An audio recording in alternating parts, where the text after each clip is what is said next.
Hello everyone, very good evening to all of you. I hope कि सब अच्छे होंगे और मस्त होंगे और तैयारी बेहतरीन तरीके से कर रहे होंगे। तो आज हम लोग जो कल का क्वेश्चन पढ़े थे वो क्वेश्चन नंबर 1 था। उदाहरण का जो दी गई समस्याओं को हल कीजिए। वे क्वेश्चन नंबर 1 को सॉल्व किए थे, तो आज हम लोग क्वेश्चन नंबर 2 को सॉल्व करेंगे। और क्वेश्चन 2 को सॉल्व करने के लिए पहले क्वेश्चन को समझेंगे, समझकर करने का प्रयास करेंगे और हम लोग इसको अच्छे तरीके से समझेंगे और फिर इसका आंसर सही तरीका से लाएंगे। तो देखिए क्वेश्चन को पढ़ते हैं। क्वेश्चन कह रहा है एक कुटीर एक उद्योग, है ना, एक कुटीर उद्योग। यहाँ एक कुटीर उद्योग एक दिन में कुछ खिलौने निर्मित करता है। निर्मित करना यानी कि निर्माण करता है वो, है ना। एक कुटीर उद्योग जो है वो एक दिन में कुछ खिलौना निर्माण करता है, निर्मित करता है। प्रत्येक खिलौने का मूल्य जो है 55 रुपया है ना। प्रत्येक बहुत सारे जितना खिलौना जो वो निर्माण किया उसका प्रत्येक खिलौने का मूल्य कितना है, 55 रुपया है। 55 में से एक दिन में निर्माण किए गए खिलौने की संख्या को घटाने से प्राप्त संख्या के बराबर है। मतलब 55 रुपया का जो प्रत्येक खिलौना था वो एक दिन में निर्माण किए गए खिलौने की संख्या को जो एक घटा दिया। अब कौन संख्या है ये हम लोग समझेंगे। तो घटाने से प्राप्त संख्या के बराबर है, यानी पता नहीं है कौन सी संख्या के बराबर है। किसी एक दिन कुल निर्माण लागत रुपया कितना है, 750 रुपया थी। हम उस दिन निर्माण किए गए खिलौने की संख्या ज्ञात करना चाहेंगे। मतलब आप लोग को समझ में आई। ये जो कुटीर उद्योग का खिलौना निर्मित किया है, ये प्रत्येक खिलौने का मूल्य जो दिया हुआ है 55 रुपया है। तो 55 रुपया में से कितना खिलौना को घटाने पे प्राप्त संख्या बराबर है और कुल निर्माण जो लागत हुआ वो 750 रुपया है। तो पहले हम लोग जानेंगे कि जो कुटीर उद्योग की संख्या वो है वो कितनी है। ये तो बोल रहा है प्रत्येक खिलौने का मूल्य पूछा है। तो पहले हम लोग जो कुटीर उद्योग है उसका हम लोग संख्या जानेंगे तो पता चल जाएगा कि खिलौने की जो निर्माण खिलौनों की संख्या ज्ञात हो जाएगी। तो पहले यहाँ पे लिखेंगे, देखिए माना कि यहाँ पे क्या लिखेंगे, माना कि कुटीर उद्योग की संख्या, है ना। माना कि कुटीर उद्योग की संख्या, तो कुटीर उद्योग की संख्या तो दी नहीं है तो मान लेते हैं x। ये x मान लिए कुटीर उद्योग की संख्या। तो अब हम लोग का क्वेश्चन है लागत मूल्य कितना बोल रहा है, 750 है। यहाँ पे देखिए एक दिन में कुल लागत मूल्य, यानी कि लागत मूल्य जो है, लागत मूल्य बराबर 750, ये हो गया। अब आगे का क्वेश्चन पढ़िए। जो यहाँ प्रत्येक खिलौने का बात आ गया, ये तो कुटीर उद्योग में खिलौने निर्मित किया गया था जिसका मूल्य 55 रुपया था और ये लागत मूल्य था 750। तो खिलौने का मूल्य कितना है,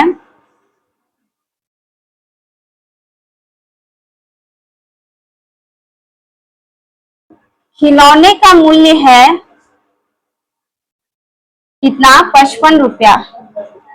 ये खिलौने का मूल्य है।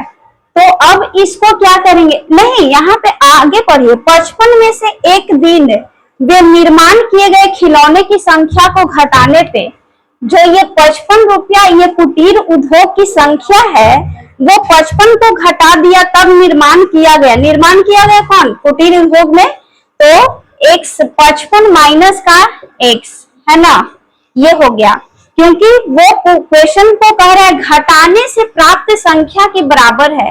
तो जो हम लोग कुटीर उद्योग की संख्या लिए थे वो x लिए थे, इसलिए 55 माइनस x खिलौने का मूल्य ये हो गया। अब इसमें क्या आगे देखिए, अब निकलेगा इसका क्या, खिलौने का जो संख्या ज्ञात करना है, निर्माण किए गए, तो निर्माण किया गया संख्या कुटीर उद्योग की संख्या कितना है, ये x है, और निर्माण किया गया संख्या कितना है 55 माइनस का x, ये 55 माइनस का x, ये हो गया, तो ये 55 माइनस का x, और लागत मूल्य कितना हुआ बराबर का 750, ये हो गया। अब देखिए यहाँ पे करते हैं कैलकुलेशन, तो कैलकुलेशन, तो x into x, x square minus का एक्स स्क्वायर, ये हो गया, और यहाँ 55x है ना, तो प्लस का 55x हो गया, और बराबर का कितना 750। अब इसको करेंगे एक्स स्क्वायर, तो एक्स स्क्वायर को ये जो माइनस में है इसको क्या कॉमन ले लेंगे, यहाँ माइनस को कॉमन लेंगे, तो ये माइनस में जो कॉमन लिए तो ये बचा माइनस, और प्लस माइनस का माइनस यानी 55x, और ये इधर है तो इसको इधर लाएंगे तो ये माइनस में है, जैसे इसको सजाइए पहले, माइनस का एक्स स्क्वायर ये हो गया, प्लस का 55x ये हो गया, और यहाँ पे प्लस है तो यहाँ इधर आएगा तो 750 बराबर का 0। अब इसको सजाएंगे, अब इसको करेंगे, क्योंकि हम लोग क्या निकालना है, समस्याओं को हल करना है द्विघात समीकरण के रूप में, तो ये माइनस का जो है इसको कॉमन लेंगे, तो एक्स स्क्वायर यानी एक्स स्क्वायर ये हो गया, माइनस कॉमन लिए तो क्या बचा, प्लस माइनस का माइनस यानी माइनस का 55x, और माइनस माइनस प्लस, तो प्लस का 750 और बराबर 0। ये हम लोग को, ये जब ये कॉमन लिए तो ये यहाँ पे तो ऐसे लिख दिया, अब यहाँ पे नहीं लिखेंगे, तो एक्स स्क्वायर माइनस का 55x और प्लस का 750 बराबर 0। ये हम लोग का कुटीर उद्योग की संख्या आ गई। इस प्रकार हम लोगों ने ये जो कुटीर उद्योग की संख्या को पहले हम लोग जाने, यहाँ पे देखिए ये कुटीर उद्योग की संख्या को जाने x, तब लागत मूल्य पता था 750 थी, और खिलौने का मूल्य जो था इतना घटाने पे 55 माइनस का, यानी कि किससे घटाने पे, तो जो यहाँ पे बराबर संख्या खिलौनों को घटाने में से प्राप्त संख्या बराबर है, यानी कुटीर उद्योग की संख्या को घटाने पे, तो यहाँ पे जो यहाँ पे द्विघात समीकरण के रूप में समस्याओं को हल करना है, तो इसका गुणन ऐसे करके ये क्वेश्चन को सॉल्व किए और ये आंसर हो गया।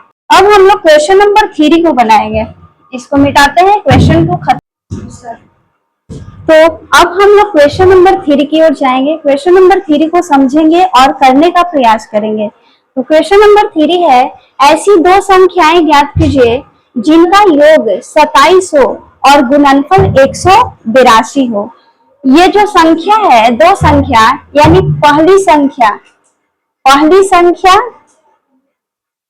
और दो संख्या ज्ञात कीजिए जिनका योग, यानी पहली संख्या यानी दूसरी संख्या, ये हो गया दूसरी संख्या, है ना, यहाँ पे लिख दिए पहली संख्या यानी पहली संख्या और दूसरी संख्या, तो पहली संख्या और दूसरी संख्या का योग कितना बोल रहा है, 27 बोल रहा है, यानी इसको x, और ये पहली संख्या और दूसरी संख्या यानी दूसरी संख्या का योग कितना है 27, ये हो गया, और बराबर 0। पहली दो संख्या ज्ञात कीजिए जिनका योग 27 हो, तो पहली संख्या x और दूसरी संख्या 27, तो x बराबर क्या हुआ, ये इधर आ गया, तो x माइनस का 27। तो यहाँ पे जो है, यहाँ पे पहली संख्या को, ऐसी दो संख्या ज्ञात कीजिए जिनका योग 27 हो, तो यहाँ पे जो पहली संख्या और दूसरी संख्या ले लिए, तो पहली संख्या को x मानेंगे, यहाँ गुणनफल पूछ रहा है, तो पहले हम लोग पहली संख्या को देखेंगे, ये प्लस में है, तो पहली संख्या x और दूसरी संख्या का योग कितना है 27 है ना।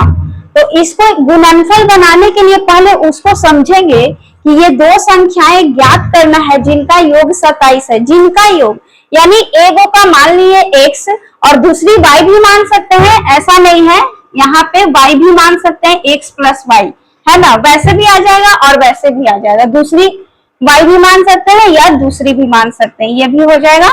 तो x बराबर दूसरी संख्या यानी y बराबर, है ना, दूसरी संख्या बराबर 27 माइनस का x, ये हो गया। यानी दूसरी संख्या y को भी कह सकते हैं, x प्लस का y बराबर कितना है 27, तो y का मान 27 माइनस का x। तो अब आगे देखिए, माना कि जब वो निकल गया, माना कि पहली संख्या कितना है, पहली संख्या कितना है x, ये पहली संख्या हम लोग जान गए x है, यहाँ पे लिख देते हैं।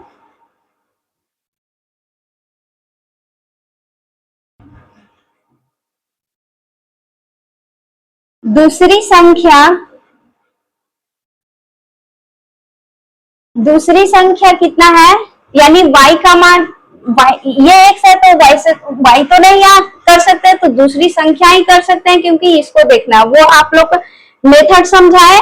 तो 27 माइनस का x, ये हो गया। अब इसको गुणनफल करना है, तो दोनों का गुणनफल है 182। तो पहली संख्या कितना है x और दूसरी संख्या है 27 माइनस का x, बराबर कितना है 182। अब इसका गुणनफल करिए तो 27x यहाँ पे देखिए इसको, फिर x स्क्वायर माइनस का x स्क्वायर और बराबर का 182। अब इसको माइनस का x स्क्वायर प्लस का 27x सजाएंगे और ये इधर आएगा तो माइनस का 182 बराबर का 0। ये द्विघात समीकरण में हो गया। अब गुणनफल को इसको पहली संख्या और दूसरी संख्या के रूप में इसको कन्वर्ट करेंगे, तो ये हो गया।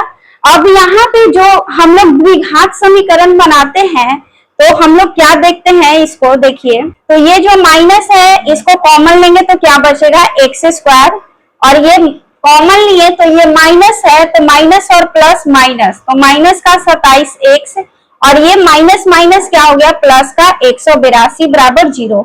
ये द्विघात समीकरण निकल कर आया। अब इस पे द्विघात समीकरण को बनाइए कि प्लस ये first term into last term को गुना करेंगे तो 182 और ये 27x कितना जोड़ने या घटाने पे माइनस का 27x आए और गुना करने पे 182 आए। तो करिए, हम लोग का कैलकुलेशन सही रहना चाहिए। तो 12 नहीं, ये तो नहीं होगा, तो माइनस का 13, यहाँ पे क्या है माइनस 27x है ना, तो पहले करते हैं माइनस का 12, तो 12 12 24, तो माइनस का 24, ये तो नहीं होगा। 13 और 12 25, नहीं ये भी नहीं होगा, तो हाँ निकल गया। 13 और 14, 4 3 7 1 8 2, यानी माइनस का 13 यहाँ पे रखिए, माइनस का 13x और माइनस का 14x, ये हो गया, और प्लस का 182, ये ऐसे लिख दिए। अब इसमें आप लोग देखिए, ये माइनस का 13x और माइनस का 14x करने पे क्या होगा, माइनस का 27x और माइनस 14x और माइनस 13x को गुना करने पे क्या होगा 182। ये दोनों क्लियर हो गया। अब इसको वैसे ही भाग विधि से कॉमन क्या इसमें है, कॉमन इसमें क्या लेंगे तो 13x है ना, तो इसमें कॉमन क्या है x, तो x को कॉमन निकाल लेंगे तो बचा क्या x इंटू एक्स, खत्म हो गया तो एक x बचा तो x, और x खत्म हो गया, माइनस का 13 ये आ गया।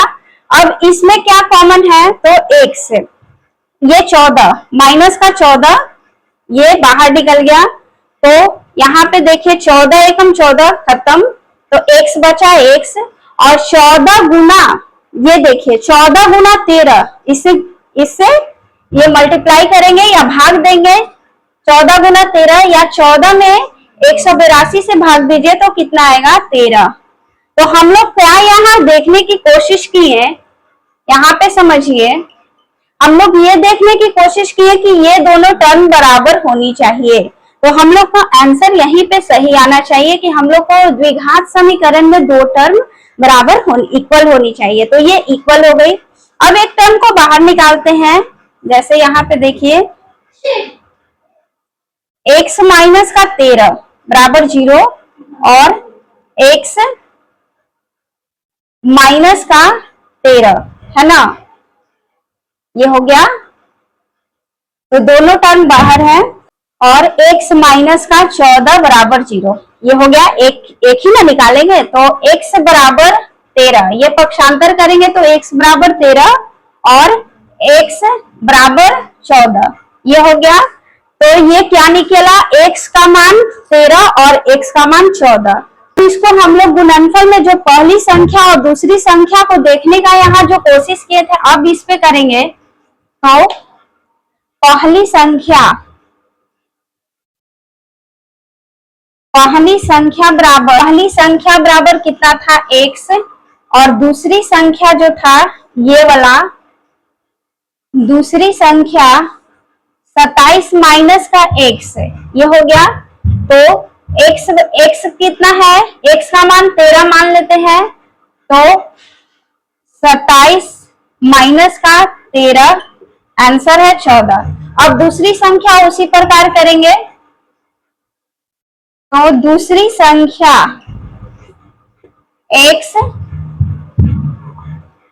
तो इसका मान 14 और 27 माइनस का 14 बराबर 13, यानी किसी भी प्रकार से पहली संख्या और दूसरी संख्या x बराबर 13 और x बराबर 14 को रखने पे, यानी कि जो ये मूल ज्ञात करना है, ये पहली संख्या और दूसरी संख्या का ये आंसर निकल कर आ गया।